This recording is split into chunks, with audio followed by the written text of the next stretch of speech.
time you guys could not hear me. Can you hear me? Can you hear me?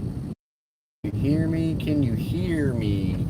I think I know what it was because I had my Discord open. I had my Discord open. So basically, I had another microphone using my microphone, and I think it was winning the battle since it was turned on first. Can you hear me? Give me a thumbs up if you can hear me. Give me a thumbs up if you can hear me. Yes, no. Alright, well, we're going anyways, whether you can hear me or not. If this is just the second time that I ramble on today about the Miami Dolphins and nobody gets to hear it, well, it helps. It helps my soul. It helps my soul. Because the Miami Dolphins right now are an absolute dumpster fire. There's no ifs, ands, or buts about it. It's just straight garbage that we are spitting and spewing out there to the fans. All phases of the ball are struggling to produce efficiently, effectively. We're shooting ourselves in the foot time and time again.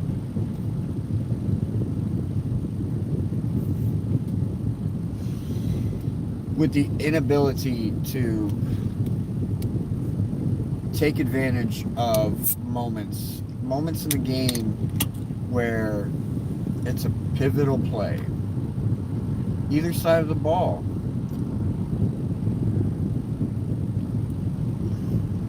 Plenty of moments in the game where the outcome could be determined by one singular play.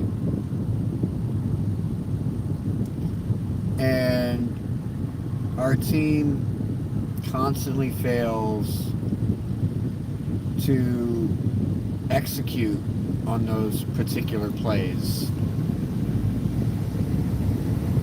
Can you guys hear me? If you can hear me, let me get a thumbs up in the chat.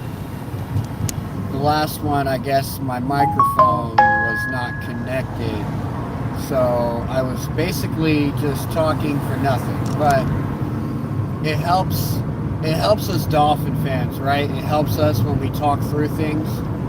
You know, it's what a therapist would say, is you need to talk through it. So here we are to talk through it, because the Miami Dolphins organization and the product that they're putting out on the field right now is a complete dumpster fire.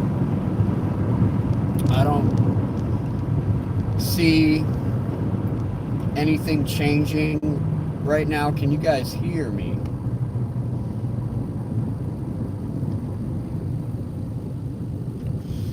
I don't see anything changing right now. Not anytime soon. I figure if anything was going to change, right, we would have saw it happen already.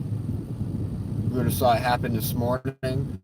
We would have probably got some news about it last night. We would have had Adam Schefter tweet early this morning saying Mike McDaniel wasn't even allowed on the plane home. Him and Tua had to call an Uber and catch a commercial flight back to Miami.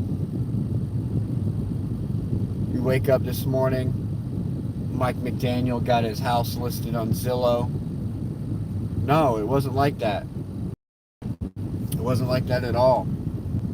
Instead, we woke up this morning and no Adam Schefter tweets. Not about the Dolphins anyways. Instead, we get a message from Stephen Ross saying that he plans on doing nothing about Mike McDaniel right now. Which, okay, alright, I'll give you that. I'll give you the Mike McDaniel thing. There is potential there with Mike McDaniel.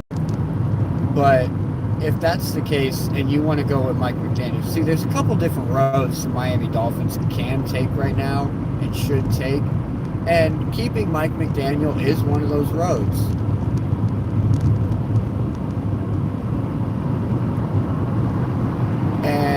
But by doing that, you got to get rid of everybody, all the players, because 90% of the players right now have already lost his respect. Can you hear me?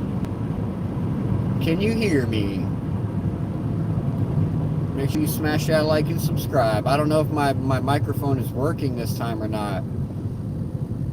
Is my microphone working this time? Yes, awesome. Last time I was just talking for nothing. All right, so where was I? So yes, so keeping Mike McDaniel, it could work, keeping Mike McDaniel, but you have to get rid of most of the players in the locker room, because he's already lost the locker room that's there now, right? So moving on from Greer, moving on from Tua, and keeping Mike McDaniel might not be the answer, considering most of these players, it seems like they've already stopped playing for Mike McDaniel. Am I right? That's what it seems like, right? Seems like none of these players right now are working together cohesively. They're kind of just all doing their own thing, working for their next paycheck, which is hurting them in the long run, because none of their stats look good. None of them are having a good season this year. So how is that helping? I don't think it is. What's up, everybody hopping in chat? Thanks for stopping by. My name is Cat in a Hat. I am one half of the AFC Eastie Boys. I'm on here because I just want to rant about the Dolphins. I know nothing is going to change, or else we would have saw something this morning. But, you know, what else do we got as Dolphin fans? 2 decades of losing seasons. 2+ decades of losing seasons. It's like, at some point, Ross, you got to look in the mirror and you got to determine, it's like, how many losing seasons do we want to have? How many games do we want to lose before we make a change, before we do something different? I mean, we can look around the league right now. We can look around the league right now and see that teams are trying something different. There's teams out there trying something different. Look at the Giants. Literally, we're almost in the same position that we're in, right? Brian Daboll, in his 4th year, not had much success since joining the Giants. They've tried the quarterback thing. He got rid of Barkley, stuck with the quarterback over the running back, made a bad decision there, went into this season, got rid of that quarterback, plugged in Russell Wilson. Russell Wilson wasn't working. So what'd he do? He made a change, right? And it's working. So Mike McDaniel, why can't you make a change like that? Why can't you make a change like that? No, instead you put Quinn Ewers in garbage time football at the end of the game when everybody else on the team around him had already given up. Everyone had already given up. You only had Quinn Ewers and D. Eskridge out there at that point trying to win the game,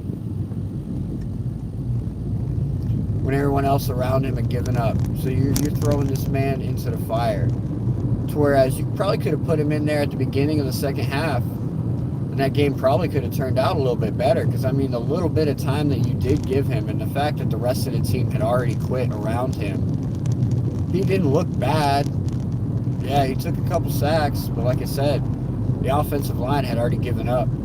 Everybody else had already given up. So the fact that he was able to go 5 for 8, 53 yards, tells you something, right? Took a few hits. We got to try something different, Mike. And if you want to keep your job,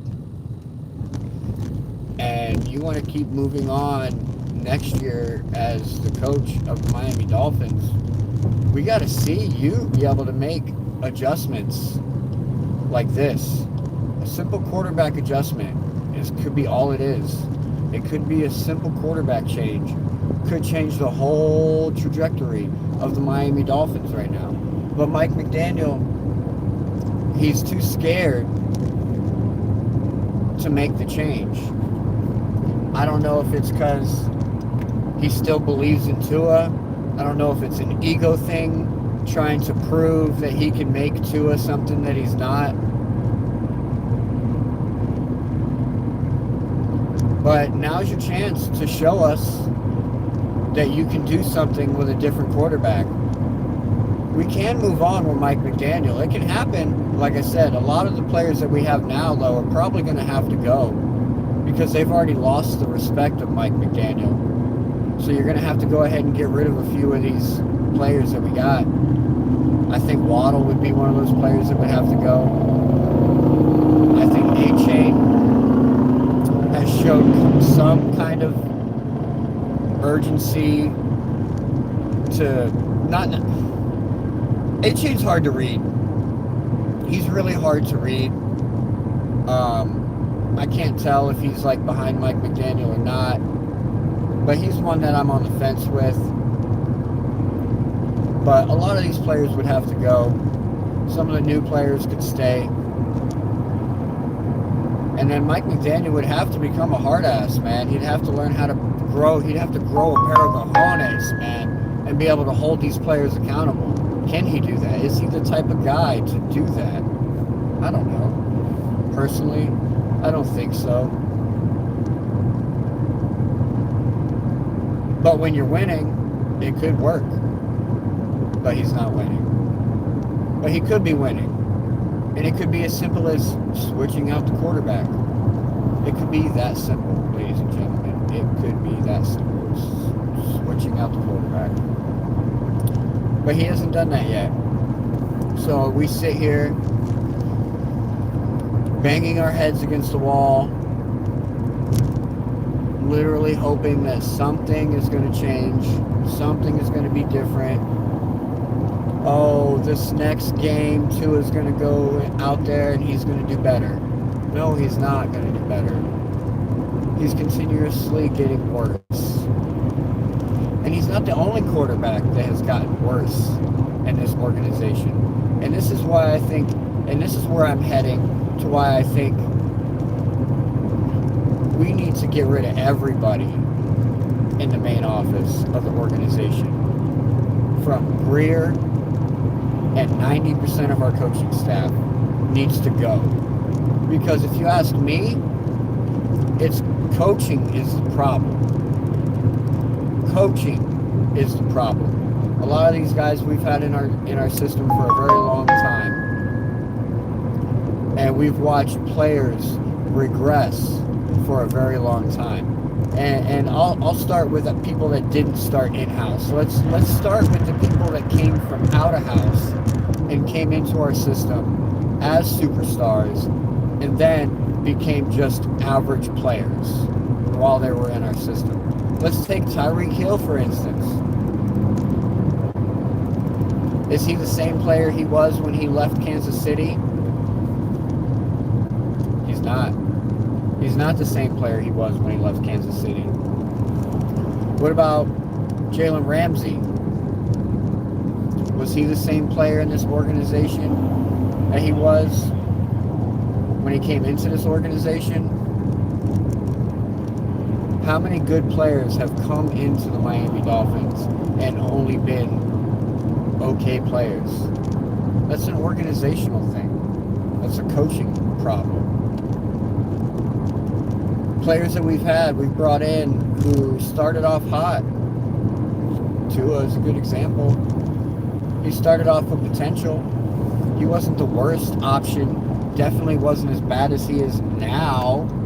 But that's a regression problem. That's a coaching problem, right? Like, these coaches aren't coaching these players properly. And we got to make a change. Something's got to change. I was on the fence going into this year. I was on the fence of giving Mike McDaniel another chance. But there were things from Mike McDaniel that I wanted to see. It's like, I don't take away the play calling. Like, yes, Mike McDaniel is a great play caller. He can come up with some pretty good plays. I'll give him that. But there's a lot of things that he can't do. A lot of things that he can't do. There was a moment yesterday where a challenge should have been called. We would have had a first down. Didn't matter. We ended up getting the first down shortly afterwards anyways. But we ended up wasting a timeout. So let me show you an instance right here. So we're sitting here. I'm sure if you guys were watching the game, you know there was a moment where we went and ran it on 4th and 1. And they called it, no, it was 3rd and 1. We ran it on 3rd and 1. I'm pretty sure Ollie Gordon got the first down, but they didn't call it a first down. They called it a 4th and 1. And then Mike McDaniel goes on to let the play clock run out, like run down, and then has to waste the timeout, right? And then just run the play again, 4th and 1. But if you go back and you watch those replays, Ollie Gordon got the first down. In that moment, you should have just went ahead and called a challenge and challenged it, right? Because, I mean, you're already losing the timeout anyway, so if you end up losing the challenge, it doesn't matter. You were already going to use the timeout.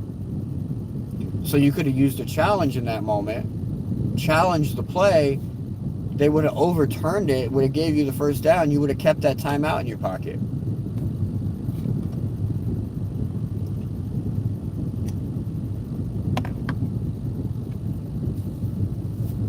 It's decisions like these that I question Mike McDaniel on. It's his ability to make adjustments in games, out of games, between games, all of that.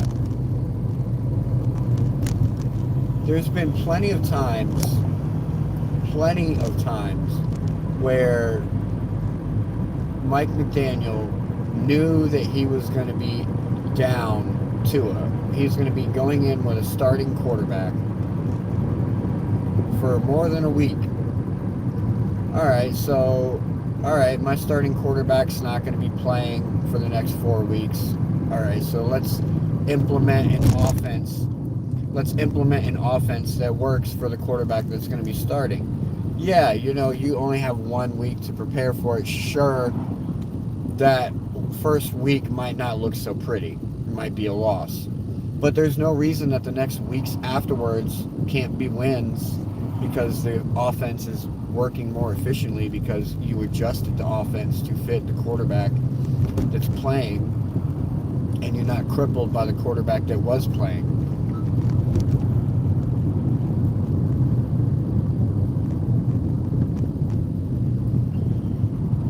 So we got to come off of a lot of people in this organization if we want to see any kind of change.